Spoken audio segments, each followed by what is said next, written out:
True Bear Stories by Joaquin Miller. I was once exactly your own age. Like all boys, I was, from the first, fond of bear stories. And above all, I did not like stories that seemed the least bit untrue. I always preferred a natural and reasonable story, and one that would instruct as well as interest. This I think best for us all, and I have acted on this line in compiling these comparatively few bear stories from a long life of action in our mountains and up and down the continent. As a rule, the modern bear is not a bloody, bad fellow, whatever he may have been in Bible days. You read, almost any circus season, about the killing of his keeper by a lion, a tiger, a panther, or even the dreary old elephant. But you never hear of a tame bear's hurting anybody. I suppose you have been told, and believe, that bears will eat boys, good or bad, if they meet them in the woods. This is not true. On the contrary, there are several well-authenticated cases, in Germany mostly, where bears have taken lost children under their protection. One boy having been reared from the age of 4 to 16 by a she-bear without ever seeing the face of man.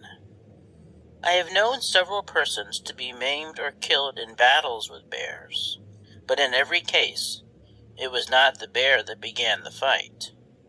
And in all my experience of about half a century, I never knew a bear to eat human flesh, as does the tiger and the like beasts.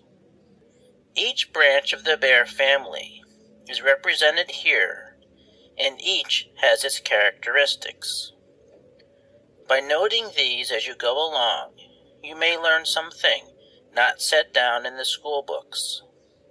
For the bear is a shy old hermit, and is rarely encountered in his wild state by anyone save the hardy hunter, whose only interest in the event is to secure the skin and carcass.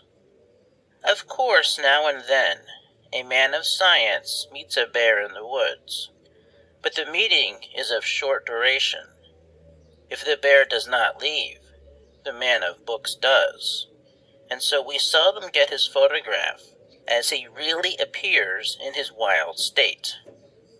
The first and only bear I ever saw that seemed to be sitting for his photograph was the swamp or sloth bear, Ursus labatus, found in the marshes at the mouth of the Mississippi River. You will read of an encounter with him further on. The bear is a wise beast.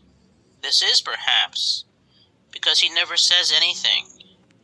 Next to the giraffe, which you may know never makes any noise or note whatever, notwithstanding the wonderful length of his throat. The bear is the most noiseless of beasts, with his nose to the ground all the time, standing up only now and then to pull a wild plum, or pick a bunch of grapes, or knock a man down if he must. He seems to me like some weary old traveler that has missed the right road of life, and doesn't quite know what to do with himself. Ah, if he would only lift up his nose and look about over this beautiful world, as the Indians say the grizzly bear was permitted to do before he disobeyed and got into trouble, an account of which you will find further on. Why, the bear might be less a bear.